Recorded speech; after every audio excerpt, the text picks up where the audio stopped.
Bismillahirrahmanirrahim. Assalamualaikum warahmatullahi wabarakatuh. Halo teman-teman, gimana kabarnya nih? Semoga sehat selalu, bahagia selalu, dan senantiasa diberi rahmat oleh Allah Subhanahu wa Ta'ala. Kita di sini akan membawakan cerita tentang ahli ibadah yang bernama Juraij al-Abid, namun ia durhaka kepada ibunya. Di sini ada Kartika, Prima, Melani, Suci, Aja, dan Rizal yang akan bercerita. Dengerin baik-baik ya. Alkisah, di kalangan Bani Israel hiduplah seorang ahli ibadah yang bernama Juraij al-Abid. Ia adalah sosok laki-laki yang disebut-sebut sebagai pemilik rumah ibadah. Bahkan dikisahkan bahwa Juraij sampai membuat tempat peribadatan di samping rumahnya yang terbuat dari tanah liat. Pekerjaan Juraij sehari-hari dari pagi, siang, sore, malam, bahkan tengah malam hanya bolak-balik ke tempat peribadatan yang dinamakan dengan soma'ah. Juraij ini kalau di zaman sekarang namanya pengacara, pengangguran tapi banyak acara. Kelihatannya nggak kerja tapi acaranya banyak. Dan cuma itu-itu aja. Cuma ibadah, dan ibadah. Juraij ini juga membatasi kehidupan sosialnya. Ia lebih memilih untuk menyendiri dan tidak update atau tidak mengikuti huru-hara dunia yang sedang terjadi. Ia juga menjauh dari khalayak-khalayak di sekitarnya. Nah, berarti Juraij ini kalau di zaman sekarang ya kepribadiannya mirip-mirip lah sama introvert. Juraij ini tinggal bersama ibunya. Karena Juraij ini sangat terobsesi dengan ibadah di soma'ah, ketika ibunya memerlukan bantuan Juraij, ibunya pun harus menuju tempat peribadatan soma'ah tersebut. Kisah Juraij ini bahkan diabadikan dalam riwayat hadis yang pernah diceritakan oleh Rasulullah SAW. Kisah tersebut bersumber dari Abu Hurairah radhiyallahu anhu yang pernah mengutip cerita dari Rasulullah SAW. Rasulullah SAW mengisahkan, tidak ada seorang bayi pun yang dapat berbicara ketika sedang digendong dalam buayan, kecuali Isa ibnu Maryam dan bayi yang disebut dalam cerita Juraij. Lalu dikutip dalam buku Sahih Adabul Mufrad oleh Imam Bukhari yang bertanya, "Wahai Nabi Allah, bagaimana cerita tentang Juraij?" Rasulullah SAW menjawab, "Juraij adalah seorang yang selalu beribadah di tempat ibadahnya. Di bawah tempat ibadahnya ada seorang pengembala sapi, dan seorang perempuan dari desa tersebut berzina dengan pengembala sapi tersebut." Pada suatu saat Juraij ini berada di pada puncak keibadahannya. Bahkan pada saat itu nama Juraij ini benar-benar melesat dan menjadi trending topik di sekitar kawasan, bahkan sampai ke kawasan sebelah. Kalau ada orang yang menyebut nama Juraij ini, orang-orang langsung tahu nih, oh Juraij si ahli ibadah, oh Juraij yang tiap saat itu beribadah mulu. Nah, suatu saat di puncak ibadah di Juraij ini, ibunya benar-benar membutuhkan bantuan Juraij. Ibu Juraij mendatangi putranya di soma'ah. Juraij. Namun Juraij tidak menjawab. Ibu Juraij memanggil Juraij satu kali lagi. Juraij, hasilnya nihil. Juraij tidak menjawab panggilan ibunya tersebut. Bukannya tidak mau menjawab, tapi sejatinya Juraij sedang kebingungan. Ibuku atau sholatku? For your information, sholat itu ada dua, sholat wajib dan sholat sunnah.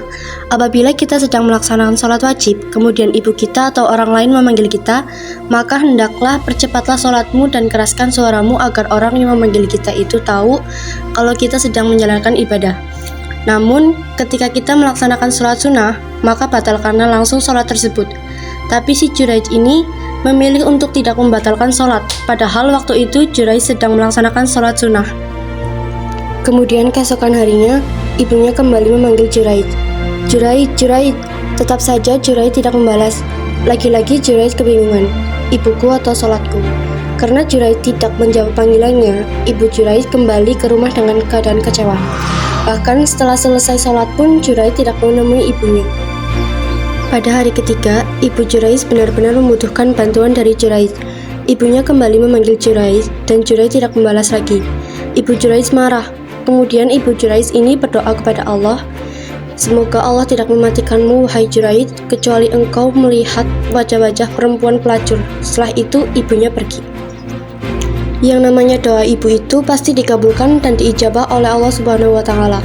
Walaupun ibunya adalah seorang kafir dan anaknya adalah muslim yang taat, tapi jika anaknya sudah menyakiti hati ibunya dan berdoa, pasti doanya langsung diijabah oleh Allah.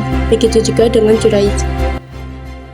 Pada suatu ketika, kabar Juraij si ahli ibadah ini sampai di kalangan wanita-wanita pezina di kawasannya. Salah seorang wanita pezina tersebut mempunyai pikiran untuk memfitnah Juraij. Bagaimana jika aku memfitnah Juraij? Wanita-wanita pezina yang lain pun meremehkan ide dari wanita tersebut.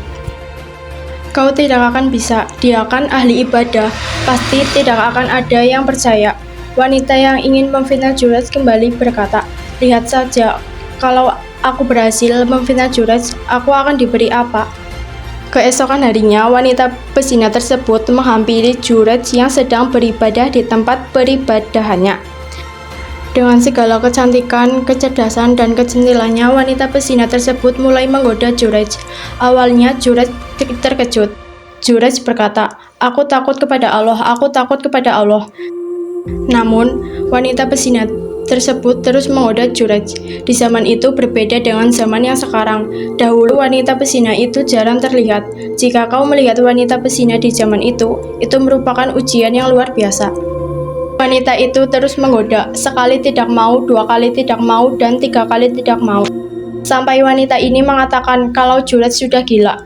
Masa diajak seperti ini tidak mau, diajak enak-enak malah menolak, masa menolak sebuah kenikmatan yang sangat nikmat ini. Kemudian wanita ini pergi dari hadapan Juraij. Kemudian ia bertemu dengan sang pengembala domba. Kemudian diajaknya pengembala domba ini untuk melakukan perbuatan zina. Pengembala domba tidak menolak sampai wanita tersebut itu hamil. 9 bulan kemudian, warga mengetahui kalau wanita itu sedang hamil karena perutnya sudah mulai membesar dan sebentar lagi akan melahirkan. Warga berbondong-bondong untuk bertanya, anak siapa ini? Siapa yang menghamilimu? Siapa ayah dari anak yang kau kandung? Wanita pezina itu menjawab kalau ayah dari anak yang dikandungnya adalah Juraij. Tidak ada yang percaya dengan apa yang dikatakan oleh wanita pezina tersebut. Namun setelah wanita pezina itu meyakinkan para warga pun percaya. Warga tersebut kemudian mendatangi tempat peribadatan Juraij. Juraij diikat paksa oleh warga dan tempat peribadatan yang terbuat dari tanah liat tersebut dihancurkan. Kemudian Juraij diarak menuju tempat wanita pezina tersebut. Ternyata bayinya sudah lahir. Kemudian Juraij ingin membuktikan kalau berita itu tidak benar.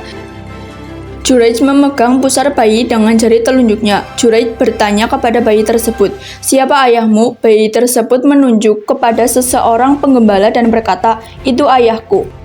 Akhirnya semuanya terbukti kalau Juraij tidak bersalah. Kemudian para warga merasa bersalah dan menawarkan pada Juraij untuk membangun kembali rumah ibadahnya bahkan dengan emas sekalipun. Namun Juraij menolak, tidak perlu memakai emas. Para warga menawarkan lagi, bagaimana dengan perak? Juraij tetap menolak, tidak. Akhirnya warga bertanya, lalu dengan apa kami harus membangun kembali rumah ibadahmu? Juraij menjawab, kembalikan saja seperti semula. Sang warga mengiyakan. Juraij terus saja menyimpulkan senyumannya, sampai salah seorang warga bertanya, kenapa engkau senyum-senyum sendiri wahai Juraij? Juraij menjawab, aku tertawa setelah mengetahui jika Allah mengabulkan doa ibuku. Begitulah kisah Juraij si ahli ibadah dengan doa ibunya yang dikabulkan, namun tetap diselamatkan oleh Allah dengan amal ibadahnya. Dari kisah tersebut, banyak sekali hal yang dapat kita ambil. Kisah ini memiliki kaitan erat dengan bagaimana mustajabnya doa kedua orang tua, apalagi yang dizalimi atau didurhakai.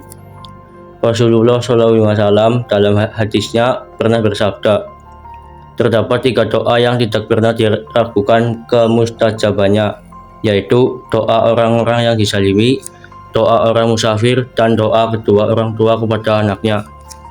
Kisah ini menunjukkan keutamaan orang yang berilmu dibanding ahli ibadah.